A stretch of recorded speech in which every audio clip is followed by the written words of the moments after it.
The shocking betrayal, the text that shattered everything. Mia's hands trembled as she stared at the glowing screen of her phone. The wedding dress hung behind her like a ghost, white silk and lace that cost more than her car, more than 6 months of rent, more than anything she'd ever owned. In 3 days, she was supposed to walk down the aisle and marry Daniel Reed, the man she'd loved since college, the man who'd promised her forever under a sky full of stars. But the message on her phone made those promises feel like lies wrapped in expensive paper. Can't wait to see you tonight. Same hotel, same room. Make sure you wear that red dress I bought you. You know how much I love peeling it off. The message wasn't meant for Mia. It was meant for Daniel. And it had been sent by mistake to the group chat he shared with his groomsmen, a chat Mia had been added to yesterday for wedding coordination. Mia's heart didn't just break. It exploded into 1,000 razor-sharp pieces that cut through every memory, every kiss, every whispered "I love you" in the dark. The sender's name sat at the top of the message like a brand burned into her skin. Vanessa Hart.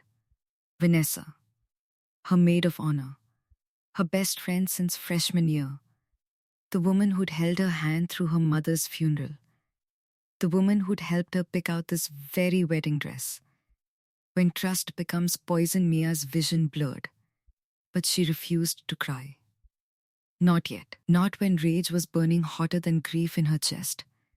She scrolled up through the chat history with shaking fingers, searching for context, praying this was some sick joke or terrible misunderstanding. But what she found was worse than she could have imagined. Months of messages, deleted from the main thread, but still visible in the backup chat Daniel didn't know she could access. Daniel had to cancel our dinner tonight. Mia's been stressed about the wedding. Rain check? Vanessa, you're too good to her. When are you going to tell her the truth? Daniel, after the honeymoon. I promise, I just need to secure the business deal with her father first. Once I have access to the Reed-Monroe merger, we can be together openly. Mia's father. Richard Monroe, CEO of Monroe Technologies, a company worth $500 million. A man who'd made it very clear that his fortune would pass to Mia and her future husband, if that husband proved himself worthy. Daniel had been proving himself for 2 years, working his way up in her father's company, earning trust, making promises. And all along, he'd been planning to marry her not for love, but for money and power. And Vanessa, sweet, loyal Vanessa, had been by his side the entire time, playing the perfect friend while stealing Mia's future. The dress rehearsal of deception. Mia's phone buzzed again. Another message, this time in the main wedding group chat. Vanessa, Mia, are you excited? 3 more days until you become Mrs. Reed. I'm so happy for you, bestie. The emojis felt like knives. The exclamation points felt like mockery. Mia stared at her reflection in the full-length mirror. She looked like a bride. White dress, carefully curled hair, makeup perfectly applied for the final fitting. But inside, she felt like something dark and dangerous was waking up. Something that had been sleeping for too long.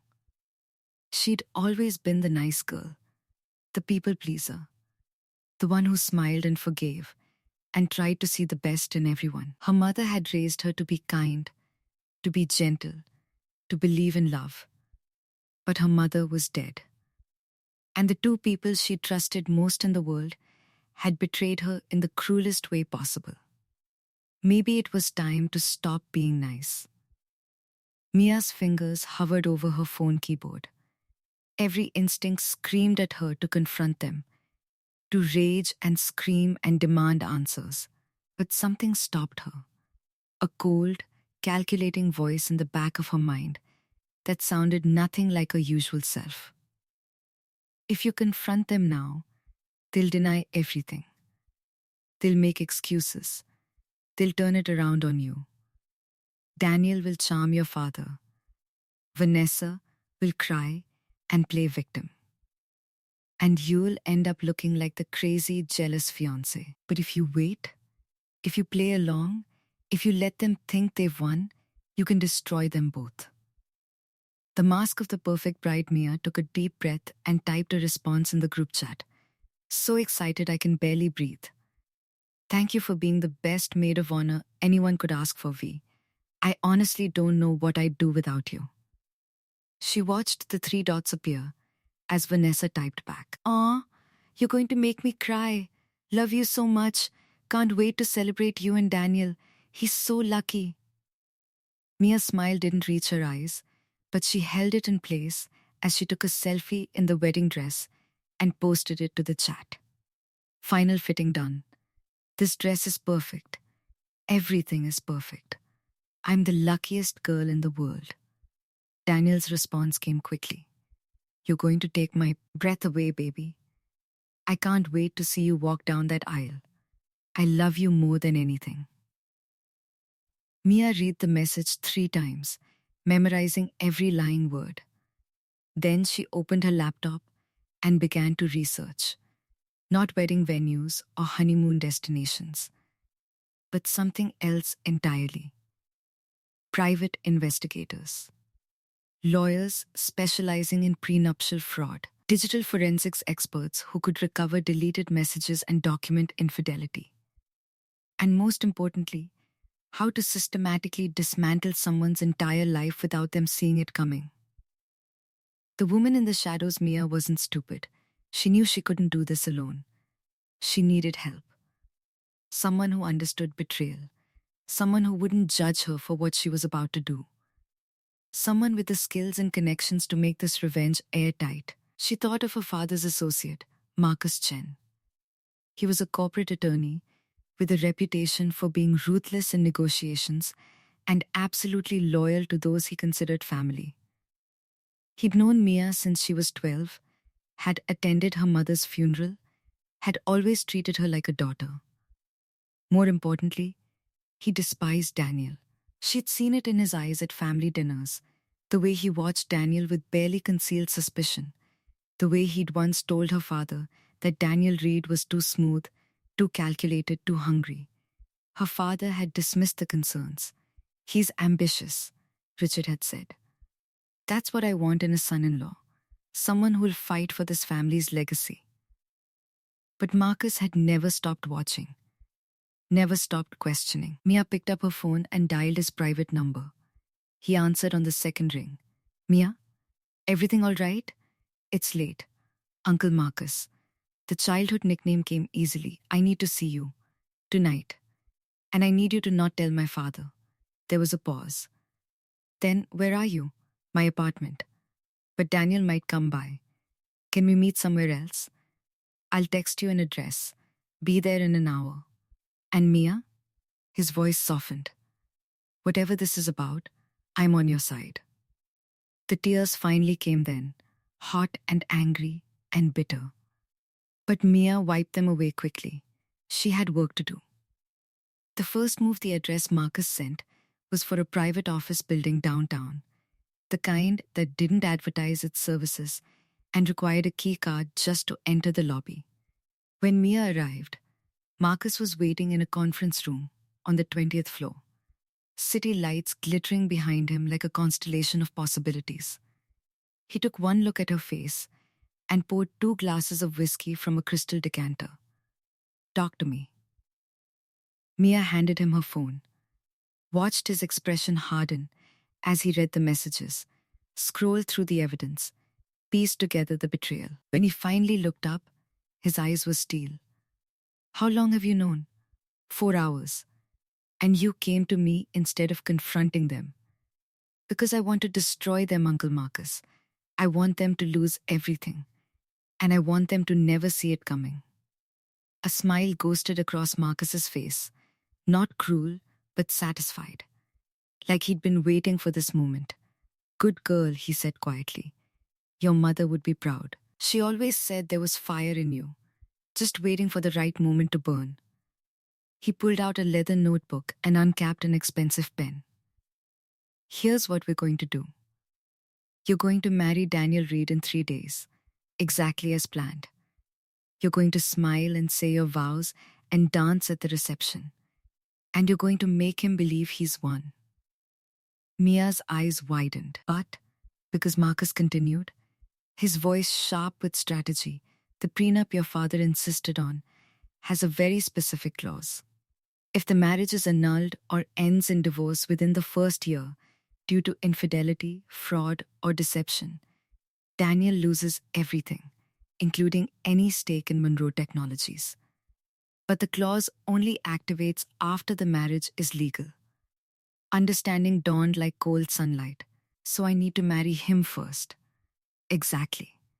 And in the meantime, I'm going to hire the best investigators in the country to document every lie, every message, every hotel receipt. We're going to build a case so airtight that when we strike, Daniel won't just lose his claim to your father's company. He'll lose his career, his reputation, and any chance of ever working in this industry again. And Vanessa, Marcus's smile turned sharp. Leave her to me. I know people who can make a professional life very difficult. Fashion PR, isn't it? Her career depends entirely on reputation and connections. It would be such a shame if rumors started spreading about her ethics, her trustworthiness, her habit of sleeping with her client's fiancé. Mia felt something dark and satisfying settle in her chest. This was it. This was how she would take back control. There's one more thing, she said quietly. I don't just want them to lose. I want them to suffer. I want them to feel exactly what they made me feel. Marcus studied her for a long moment, then nodded slowly. Then we're going to need to make this personal. We're going to give Daniel everything he thinks he wants. The wedding, the merger, the power. We're going to let him taste victory. And then we're going to rip it away and make sure he knows exactly why. The night before everything changed, Mia returned to her apartment near midnight. Daniel was asleep in her bed, looking peaceful and innocent in the darkness. She stood in the doorway watching him, this man who'd promised her forever while planning to use her. Part of her wanted to wake him up, wanted to scream and throw things, and demand to know why she wasn't enough, why her love hadn't been real enough to keep him faithful. But she didn't. Instead, she crawled into bed beside him, careful not to wake him. And when he unconsciously wrapped his arm around her waist and murmured "love you" in his sleep, she whispered back, I know you don't, but you're going to wish you did. Tomorrow, she would put on her mask. She would be the perfect bride, the trusting fiancée, the naive girl who believed in fairy tales. But underneath, she would be something else entirely, something dangerous, something they should have never betrayed. The wedding was in 3 days. Daniel and Vanessa thought they were counting down to victory, but they were actually counting down to their complete destruction. And Mia was going to enjoy every single second of watching them fall. What will Mia discover next? Will her revenge plan work? Or will Daniel and Vanessa realize they've been caught? The wedding is just the beginning of a game where the stakes are everything. And someone is going to lose it all. Part 2, Heartbreak A&D Revenge, the wedding day masquerade, the morning sun, filtered through silk curtains like a spotlight on Mia's performance. She stared at herself in the mirror, hair swept into an elegant updo, makeup flawless, the wedding dress fitting like it had been designed for royalty. She looked like a princess from a fairy tale. But fairy tales were lies, and today, she would become the greatest liar of them all. Oh my God, Mia, you look absolutely stunning. Vanessa appeared in the doorway, champagne glass in hand, wearing a deep burgundy bridesmaid dress that hugged every curve. Her smile was perfect, practiced, lethal. Daniel is going to lose his mind when he sees you. Mia forced herself to smile back, to play the part of the excited bride. I still can't believe this is really happening. Thank you for everything, V, for being here, for supporting me through all of this. Vanessa crossed the room, and pulled Mia into a hug that felt like being embraced by a snake. That's what best friends are for, right? I'd do anything for you. Except stay away from my fiancé, Mia thought bitterly. But she squeezed back and whispered, I know you would. Her phone buzzed with a text from Marcus. Team is in position. Cameras hidden in the reception hall. Audio devices in Daniel's suite. We're recording everything. Stay strong. Mia's father knocked on the door, looking distinguished in his tuxedo. Richard Monroe had built an empire from nothing, and his sharp eyes missed very little. When he looked at his daughter, Mia saw something flicker across his face. Concern, maybe suspicion. You look beautiful, sweetheart, he said quietly. But are you sure about this? If you're having second thoughts, Daddy, I'm fine. Mia took his arm, feeling the weight of what she was about to do. I've never been more sure of anything in my life. It wasn't a lie. She was absolutely certain that Daniel Reed was about to have the worst day of his life. And it would only get worse from there. The ceremony of Lies the Church was filled with 300 guests, white roses everywhere, a string quartet playing as Mia walked down the aisle. Daniel stood at the altar in a custom tuxedo, looking like every woman's dream, tall, handsome, successful, with eyes that seemed to shine with love as he watched her approach. But Mia knew the truth now. Those eyes were calculating. That smile was rehearsed. Every I love you had been a transaction. When she reached the altar, Daniel took her hands. They were warm, steady, confident. The hands of a man who thought he'd already won. The officiant began the ceremony, words about love and commitment and choosing each other every day. Mia barely heard them. Instead, she watched Vanessa standing among the bridesmaids, dabbing at fake tears, playing the role of supportive best friend. Do you, Daniel Alexander Reed, take Mia Catherine Monroe to be your lawfully wedded wife? I do. Daniel's voice was clear, certain, and completely false. And do you, Mia Catherine Monroe, take Daniel Alexander Reed to be your lawfully wedded husband? Mia looked into Daniel's eyes. She thought about the hotel rooms, the deleted messages, the plans to use her for her father's money. She thought about every lie, every betrayal, every moment he'd chosen Vanessa over her while pretending to build a future together. And then she smiled. The kind of smile that could cut glass. I do. The crowd erupted in applause. Daniel kissed her, and Mia kissed him back, tasting lies and champagne and the bitter satisfaction of knowing this was the beginning of his end. Not hers. They were married now, which meant the prenup was active, which meant the trap was set. Now all she had to do was spring it. The reception was held at the city's most exclusive hotel, the ballroom glittering with crystal chandeliers and gold accents. Mia danced with Daniel for their first dance as husband and wife, his hand on her waist, his breath warm against her ear. I can't believe you're finally mine, he whispered. Mrs. Reed. God, I've been waiting for this moment, waiting to get your hands on my father's company, Mia thought. But she smiled and rested her head on his shoulder. Me too. She caught Marcus's eye across the room. He gave her an almost imperceptible nod. Everything was going according to plan. The toasts began. Vanessa stood up, microphone in hand, wine glass raised high. I've known Mia since we were 18 years old, Vanessa began, her voice thick with fake emotion. She's been my best friend, my sister, my person through everything. And watching her fall in love with Daniel has been one of the greatest joys of my life. Mia's jaw clenched so hard it hurt. She forced herself to keep smiling. Daniel, you better take care of her, Vanessa continued, her eyes gleaming. Because if you ever hurt her, you'll have to answer to me. The crowd laughed. Mia wanted to vomit.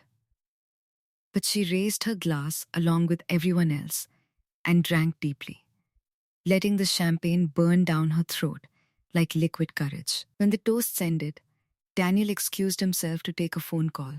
Business emergency, he said with an apologetic kiss to Mia's cheek. She watched him slip out to the hotel terrace, and 30 seconds later, Vanessa followed, claiming she needed fresh air. Mia counted to 60. Then she stood up, smoothed her dress, and walked toward the terrace doors. Marcus intercepted her with a gentle hand on her arm. Are you sure you want to see this? I need to, Mia said quietly. I need to remember why I'm doing this. He nodded and stepped aside. The truth behind closed doors, Mia pushed open the terrace door just enough to see without being seen. The night air was cool against her flushed skin. And there, partially hidden behind a marble column, were Daniel and Vanessa, wrapped in each other's arms, kissing like they were drowning and the other person was air. We have to be careful, Daniel murmured against Vanessa's lips. Just a few more hours, and then we're home free. The merger papers are already drawn up. Her father's signing everything over tomorrow. And then, Vanessa's fingers traced Daniel's jaw. Then we can finally be together?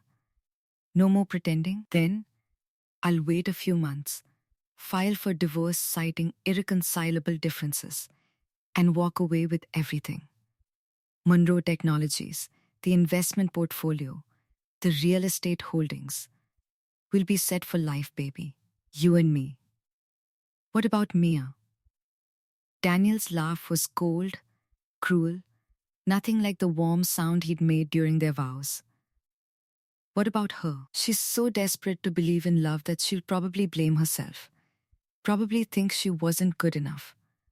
And honestly, she wasn't. She's boring, predictable, and way too trusting. But her father's money? That's worth pretending for. Vanessa kissed him again, deep and hungry. God, I love how ruthless you are. It's so sexy. Mia's hands curled into fists, her nails digging crescents into her palms. Every word was a knife, but she'd needed to hear them. Needed to kill any remaining doubt, any lingering hope that maybe she'd misunderstood. But there was no misunderstanding this. She pulled out her phone and sent a single text to Marcus. It's time. The trap springs shut. Mia walked back into the reception with her head held high, her smile never faltering. She found her father talking with business associates and pulled him aside. Daddy, can I talk to you for a moment, in private? Richard frowned but followed her to a small conference room off the main ballroom. Marcus was already waiting there, along with two people Mia had never met, a woman in a sharp suit and a man with a leather briefcase. Mia, what's going on? Her father's voice held concern and confusion. Sit down, Daddy. Please. For the next 20 minutes, Mia watched her father's face transform from confusion to shock to cold, brutal rage as Marcus presented the evidence. The messages between Daniel and Vanessa, the hotel receipts, the recorded phone calls, the photographs, the emails outlining Daniel's plan to marry Mia solely to gain access to Monroe Technologies. The woman in the suit introduced herself as Detective Sarah Brennan, Fraud Division. Mr. Monroe, based on this evidence, we have grounds to investigate Mr. Reed for fraud, conspiracy, and breach of fiduciary duty. He signed employment contracts with Monroe Technologies under false pretenses, and he's been using company resources to conduct a personal affair while planning to commit matrimonial fraud. Richard Monroe was silent for a long moment. Then he looked at his daughter, and Mia saw something she'd never seen before in her father's eyes. Pride mixed with fury. What do you need from me? he asked quietly. Mia took a deep breath. I need you to trust me. And I need you to play along for just a little bit longer. Tomorrow morning, when Daniel shows up to sign the merger papers, I need you to act like everything is normal. Can you do that? Her father's smile was sharp enough to cut steel. Oh, sweetheart, I can do much better than that. The morning after Mia woke up in the honeymoon suite alone, Daniel had texted around 2 am claiming he was too drunk to make it upstairs and had crashed in one of the guest rooms. She knew the truth. He'd spent the night with Vanessa. She ordered room service, took a long shower, and dressed in a simple but elegant dress. Today was the day her father was supposed to sign over 40% of Monroe Technologies to Daniel as a wedding gift, standard practice in the Monroe family when children married. Except today, things would go very differently. Her phone buzzed with a text from Vanessa. Hope you had an amazing wedding night. Coffee later? Want to hear all the details. Mia's response was perfectly cheerful. Absolutely. Can't wait to tell you everything. You're the best, V. Love you. She arrived at her father's office building at 10 am sharp. The conference room was already set up. Lawyers on both sides of the table. Transfer documents printed and ready for signatures. Daniel was there in a fresh suit, looking well-rested and confident. He kissed Mia's cheek when she entered. Morning, beautiful. Sorry about last night. I had way too much champagne. It's okay, Mia said softly. We have our whole lives together, right? Right. Daniel's smile was practiced perfection. Our whole lives. Richard Monroe entered with Marcus at his side, along with several other people Daniel didn't recognize. The atmosphere in the room shifted, became heavier, more dangerous. Daniel, Richard said cordially, Thank you for coming. Shall we get started? Daniel settled into his chair, confidence radiating from every pore. Absolutely, sir. I'm honored to officially become part of the Monroe family business. About that. Richard slid a different stack of papers across the table. I've had my legal team review the merger agreement, and we found some discrepancies that need to be addressed first. Daniel's smile faltered slightly. Discrepancies? For instance, Marcus said, his voice cold and clinical. Your employment contract with Monroe Technologies included a morality clause. Any behavior deemed detrimental to the company's reputation would result in immediate termination and forfeiture of all benefits, including stock options and profit-sharing agreements. I'm aware of that, Daniel said carefully. But I haven't violated, haven't you? Richard pressed a button on a remote, and the conference room screen lit up with a photograph. Daniel and Vanessa, caught mid-kiss on the terrace last night. Timestamp clearly visible. Daniel's face went pale. I can explain. Can you explain these? Marcus pulled out printed records of hotel stays, phone logs, deleted messages between Daniel and Vanessa, spanning 8 months. Or perhaps you can explain this recorded conversation from last night, where you explicitly stated your plan to marry my daughter solely to access her inheritance. The room was silent except for Daniel's ragged breathing. Mia watched him realize the trap had closed. Watched him understand that he'd been caught. Watched the confident facade crumble into desperate panic. Mia. Daniel turned to her, eyes pleading. Baby, please, let me explain. It's not what it looks like. I love you. I've always loved you. Stop. Mia's voice was quiet but absolute. Don't insult me with more lies. She stood up, walked around the table, and looked down at the man she'd almost believed in. I heard everything last night, Daniel. Every word. About how boring I am, how predictable, how trusting. You were right about one thing, I was too trusting. But I'm done being that person. She nodded to Marcus, who slid divorce papers across the table. Due to the prenuptial agreement and evidence of fraud, deception, and infidelity, our marriage is being annulled. You will receive nothing from my family. You're also being terminated from Monroe Technologies effective immediately, with cause. Which means no severance, no stock options, no references. You can't do this, Daniel sputtered. We're married. You can't just actually, Detective Brennan stepped forward, badge visible, we can.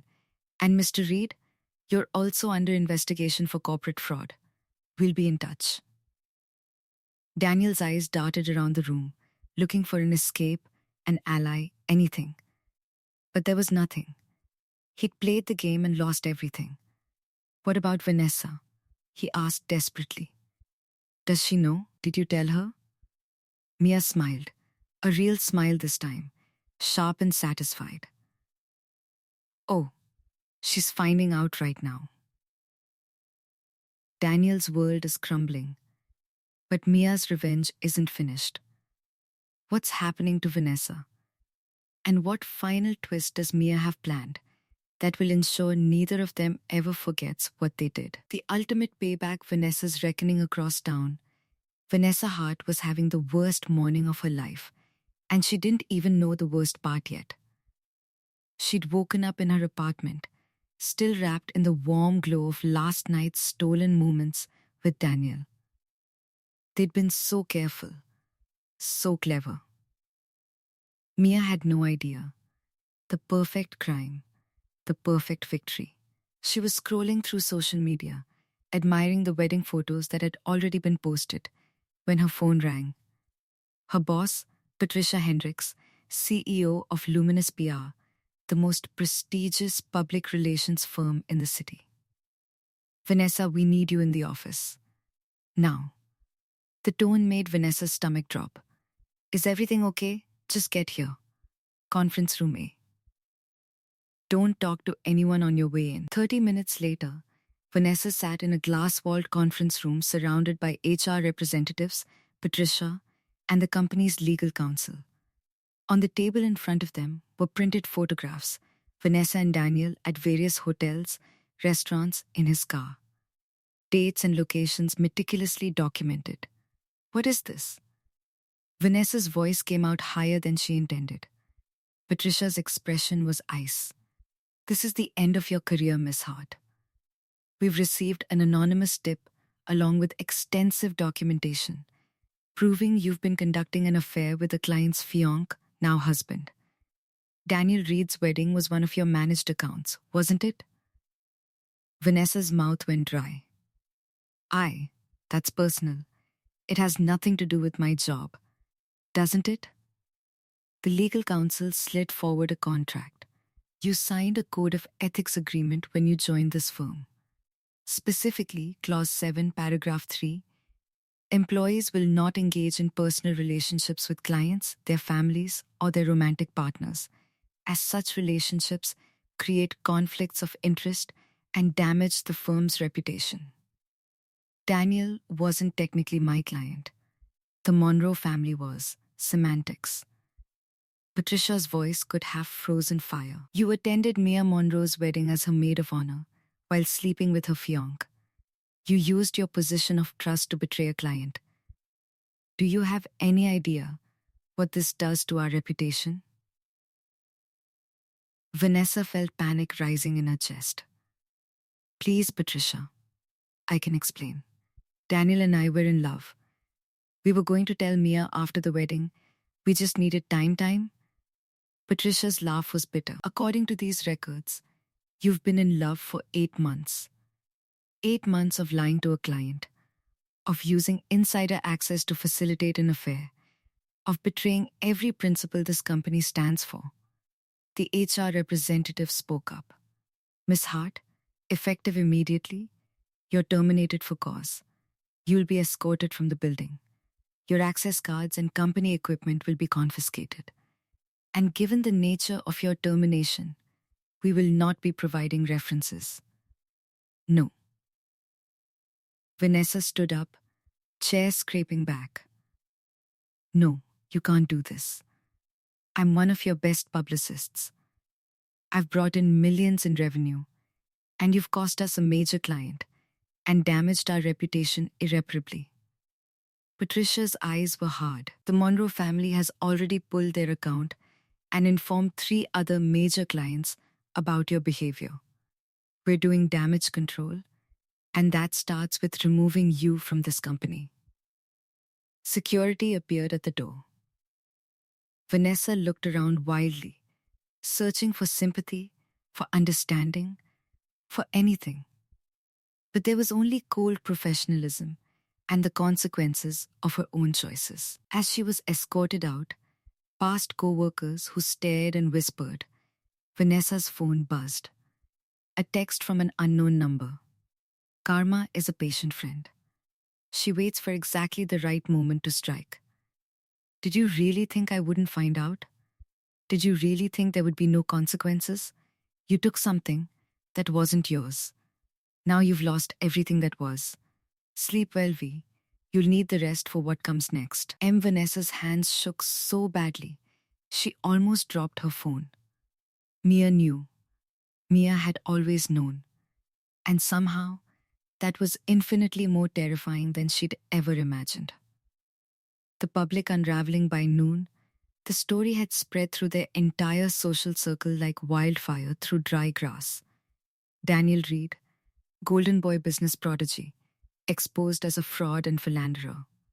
Vanessa Hart, beloved publicist and trusted friend, revealed as a betrayer. The wedding that everyone had celebrated just 24 hours ago was now the scandal of the year. Mia sat in her father's office, watching her phone explode with messages. OMG, is it true about Daniel and Vanessa? I can't believe they would do that to you. Are you okay? Girl, I never liked him anyway. You deserve so much better.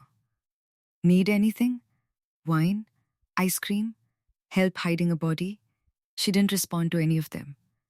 Instead, she opened her laptop and began the next phase of her plan, the path that would ensure Daniel and Vanessa never recovered from this. Marcus entered with 2 cups of coffee and a satisfied expression. Daniel's trying to salvage something. He's reached out to 3 different law firms, but word has spread. No one wants to touch him. And Vanessa?